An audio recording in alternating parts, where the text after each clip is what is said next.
Hi నమస్తే, నా పేరు Chandrasekhar. Welcome to Take One Media channel. ఈ వీడియోలో ఒక ఇంట్రెస్టింగ్ వార్తను చూద్దాం. సత్యం కంప్యూటర్స్ స్కామ్ గురించి మనందరికీ తెలిసిందే. సత్యం రామలింగరాజు ఒక ఐకానిక్ బ్రాండ్, తెలుగు వాళ్ళకి సంబంధించి ఒక ఐకానిక్ బ్రాండ్. ఆయన జైలు పాలయ్యాడు. సో దాని వెనక రాజకీయ కారణాలు ఎన్నున్నప్పటికీ కూడా ఆయన స్వయంకృత అపరాధం కారణంగానే ఆ పరిస్థితి వచ్చిందన్నది అందరికీ తెలిసిన విషయమే. అయితే ఇక్కడ పీడబ్ల్యూసీ అనే ఒక ఆడిటింగ్ కంపెనీ ఉంది, ప్రైస్ వాటర్ హౌస్ కూపర్స్ అంటారు. ఇది లండన్ కేంద్రంగా పనిచేస్తుంది. బిగ్ ఫోర్ అని మొత్తం 4 ఆడిటింగ్ కంపెనీలు, అతిపెద్ద కంపెనీలు ఉన్నాయి. 4 ఇది ఒకటి, మిగతా 3 Deloitte, Ernst and Young, EY, KPMG. ఈ 4 కంపెనీలను కలిపి, 4 ఆడిటింగ్ కంపెనీలను కలిపి బిగ్ ఫోర్ అంటారు. ఈ బిగ్ ఫోర్లో పీడబ్ల్యూసీ సత్యం కంప్యూటర్స్కి ఆడిటింగ్ చేసింది.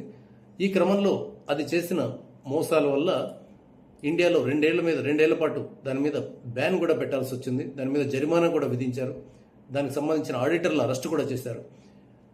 సో అలా సత్యం కంప్యూటర్స్ కథ ముగిసిపోయింది. దాన్ని టెక్ మహీంద్రా టేక్ ఓవర్ చేసి అందులో విలీనం చేసుకుంది. బ్రీఫ్గా అది సత్యం కంప్యూటర్స్కి సంబంధించిన కథ. ఇలాంటి కథే చైనాలో జరిగింది. దీనికి అక్కడ రియల్ ఎస్టేట్ కంపెనీ, ఇక్కడేమో టెక్నాలజీ కంపెనీ, సాఫ్ట్వేర్ కంపెనీ, అక్కడ real estate company ever grand అనే ఒక పెద్ద రియల్ ఎస్టేట్ కంపెనీ దివాలా తీసిపోయింది.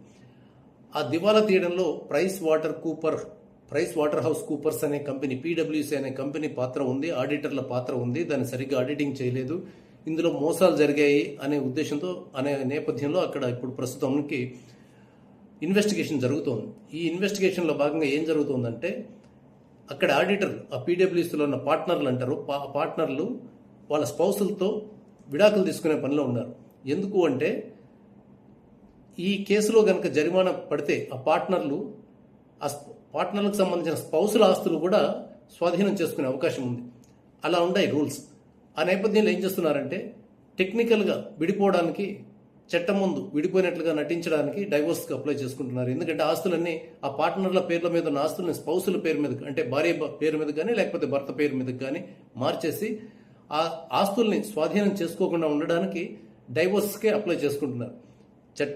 చట్టపరంగా మాత్రమే వాళ్ళు విడిపోతారు, కలిసే ఉండొచ్చు, వాళ్ళకి అందులో ఒకే ఇంట్లో ఉంటారు, కలిసే ఉంటారు. కానీ చట్టపరంగా మాత్రం వాళ్ళు లీగల్గా ఆస్తులు ప్రభుత్వం జప్తు చేసుకోకుండా ఉండడం కోసం తెలివిగా ఆ పార్ట్నర్లు ఏం చేస్తున్నారంటే, వాళ్ళ వద్ద ఉన్న ఆస్తుల్ని స్పౌస్ పేర్ల మీదకి మార్చేసి డైవోర్స్ తీసుకుంటున్నారని వార్త బ్లూంబర్గ్ రిపోర్ట్ చేస్తాం. ఈ పీడబ్ల్యూసీ దగ్గర నుంచి, ఈ పార్ట్నర్ల దగ్గర నుంచి $8.4 బిలియన్, అంటే దాదాపు 70,000 కోట్ల రూపాయలకు పైగా వసూలు చేయాలనే ఉద్దేశంతో హాంకాంగ్ కోర్టులో కేసు నడుస్తోంది.